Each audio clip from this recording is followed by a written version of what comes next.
Morning, everyone. Apologies for the light. I can't really help it too much. I'm filming in the bedroom before work, and it's actually very, it's a little bit better. I don't edit, so you know that. So it's very bright. We have an apartment where there are two balconies. So we have a lot of natural light compared to the other basement apartment that I used to film in. So very different. And right now the sun's just in my eyes because I've only got not a few minutes, but I have a little bit of time before work. So this podcast is going to be a little bit different. This one is I guess what I'm going to call my actual podcast compared to the videos that I have been uploading, which have been my stash. Obviously there's still more of those to come, but for right now, this podcast is going to be about my finished objects and my WIPs. I've already talked about acquisitions and how that, is very limited this year. The only thing I'm getting is the Sock Society from Arkansas Yarn Co., which is not in yet. So when that comes in, I will do a separate video for that specifically. But otherwise, there are no acquisitions. I'm literally acquiring from my stash this year. So with that being said, I'll get into finished objects. And the first thing I want to talk about is what I'm wearing. So it's kind of an awkward angle, but I'll try to stand up so you can see it. This is I got the light in the way, sorry. But this is you guys can kind of see it there. I'll try to stand right there. This is the Arco Iris sweater by Johi Locatelli. It's a 3/4 inch sleeve. It's got the cables along the sleeve. It also has the cable along the bottom. Very, very pretty sweater. An interesting construction. It was top down. I've never done a V-neck where you create it all in one and then you pick up. I think I did an okay job. I think I don't know what I did down there, but whatever. I still wear it. It looks good. The yarn is Arkansas Yarn Co. in Yummy Plush. Yummy DK, sorry. And it's a cream base with all these beautiful little speckles in it. It's like fluorescent pink. There's some fluorescent yellow. There's blue.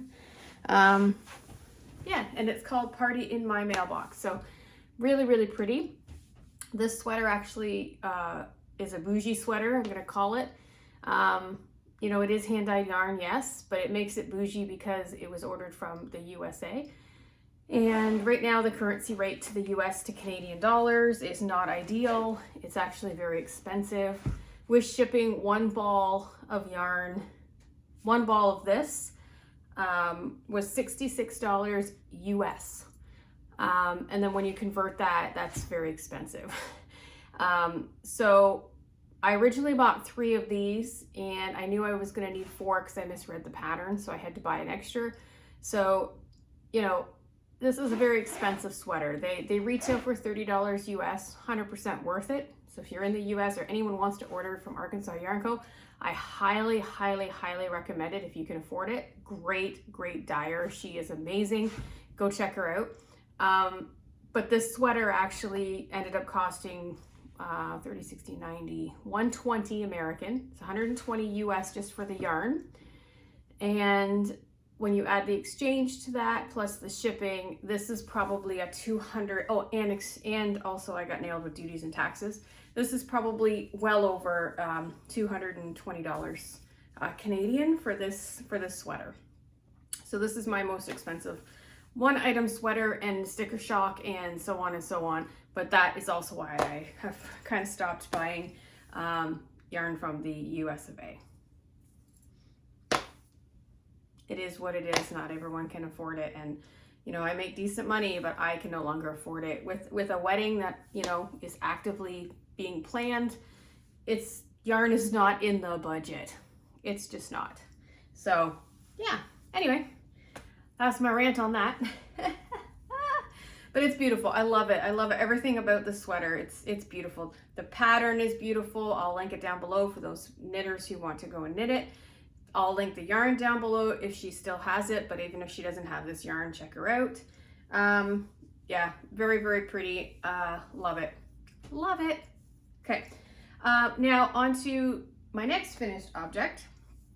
So this one here you guys would have seen me making. This is the no frills sweater from Petite Knit. This is in Knitting for Olive Pearl Gray Merino and Lamanna, whatever their dark mohair silk.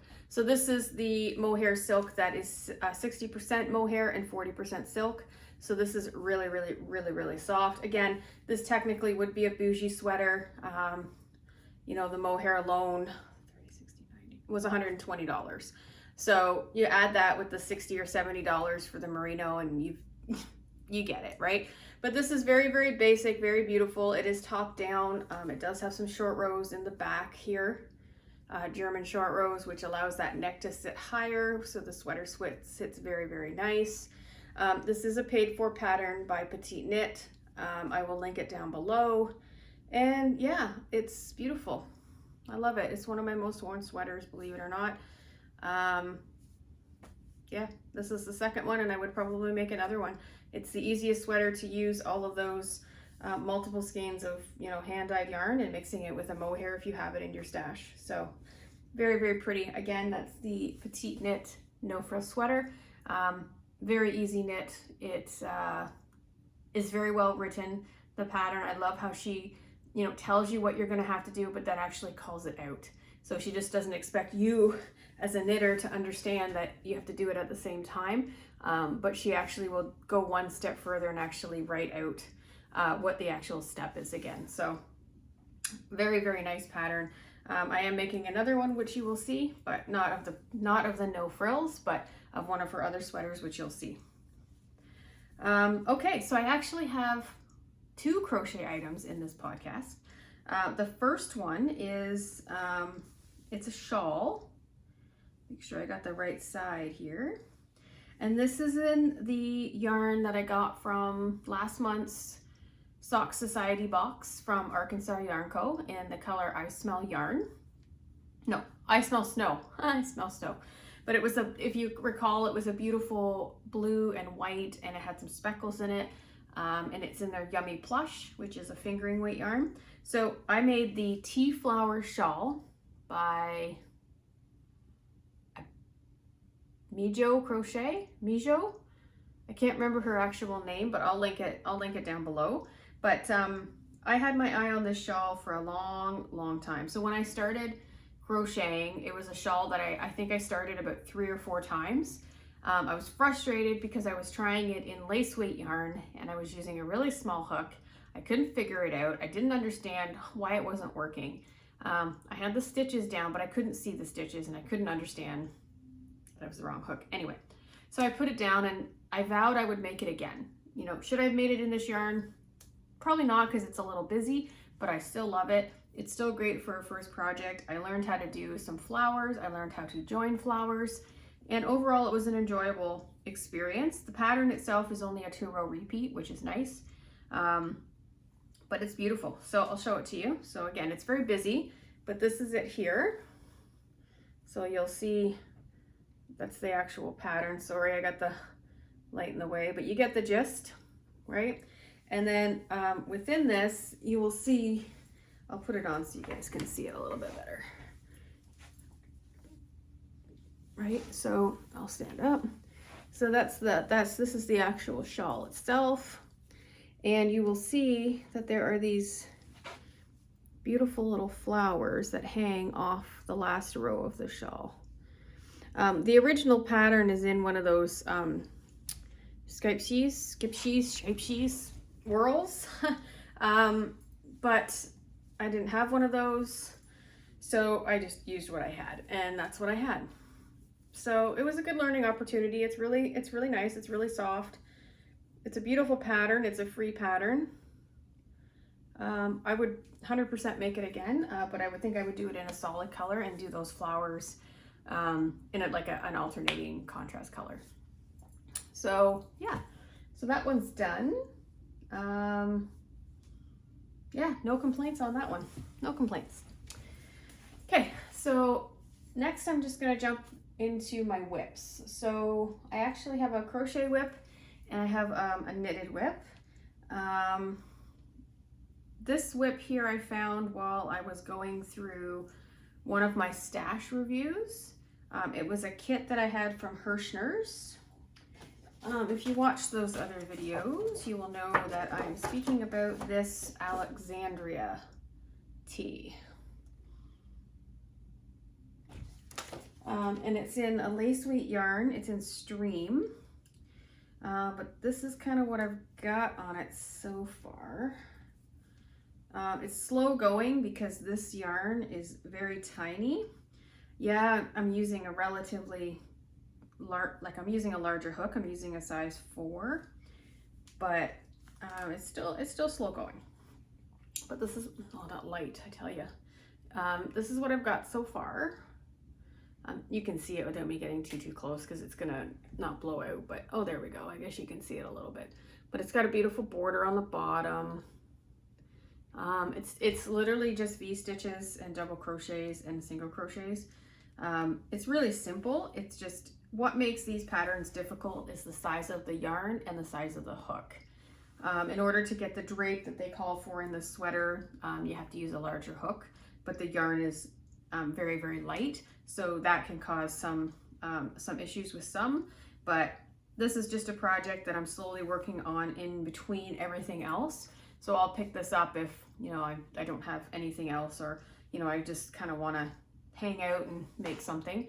But yeah, that's this sweater. So, you know, hopefully it'll be done at some point in time and I'll be able to show it, but it's probably going to be on the WIP pile for a little bit, but we'll see. And then the last thing that I'm working on, which is almost done, I've only got a few more inches of the collar left to do, is this petite knit terrazzo sweater. I did show you this one before. This is a long sleeve sweater with a turtleneck, and it's made out of this horrible Noro Silk Garden Solo sock. Again, I don't know who in their right mind would ever want to make socks out of this shit. Pardon my language, but shit. But because it cost so much money, I was determined to finish this damn sweater. So I literally, this is where I'm at. I literally only have the collar left to do, a couple more inches. And there's kind of what it's going to look like. So I've got my sleeves done. I've got the bottom done. I did not do the Italian bind off. That's just way too finicky for me, nor do I care what my bind off looks like. I'm pretty good at binding off and it being, you know, pretty neat. So I didn't do that sewn off bind off. No, thank you. But again, it's got short rows in the back, so it sits higher at the neck. This neck is actually going to fold down. I am not enjoying making the neck. The smaller you go with this yarn, the harder it is, because it is that thick and thin consistency, and because this collar is all twisted rib. I love twisted rib, don't get me wrong, but this one here, you not only twist the knit stitch, but you twist the purl because you're, you know, rolling it down. You want it both on the same sides. But with the thin and thickness of this yarn, it hurts my hands a little bit. So, but I don't know if you can see, I hate this yarn because look what it does. These are all the little silk fibers that come out of the yarn. And that's how, like, it's, for the price of this stuff, so I needed 4 of these. These are $24 a ball. Beautiful color. I love the speckling. I love everything about that. But for the price of this yarn, it is very unenjoyable to knit. I would never purchase it again. I do happen to have some Tayo sock from Noro in my stash for a project, which I will probably be using up very quickly to get rid of it. It is for a cardigan. There is a pattern in place for it, but I will never purchase this again. I will never buy Noro again. It's not worth the price, my opinion. So anyway, there again, that's the terrazzo sweater. This one should be done by the next time I sit down and actually show you a finished project. So yeah, so that's all I got for you. I don't have any plans for anything else. I haven't really gone through to pick and choose anything. I think I have some yarn in play. I just got to find the pattern. I'm going to find patterns that are already in my stash in Ravelry and that I've already purchased. I'm not going to buy any new patterns, I don't think. It better really strike my fancy if I want to purchase it, but otherwise, no. That's all adds up. $5 here, $10 here, $12 here. You know, when you buy 4 or 5 of them, those add up throughout the month, and that money can go towards paying for my wedding dress that I just put out money for. You know, anything like that. So no. So that's what's to come. So hopefully the next time you see me, I'll have another project. I'll have more work on that Alexandria tee, and this thing will be done. Yay. Anyway, thanks so much for watching. My next video I'm probably going to put up is going to be a stash video, of course. However, the bins are stacked, you know, 8 high in the storage closet. So I have to go and see if I can get those down. So anyway, thanks for watching. Do all that fun stuff if you want, like, subscribe, whatever, comment. All good. I love to see your comments, but don't feel obligated. And we'll catch you on the next one. Take care, everyone. Bye.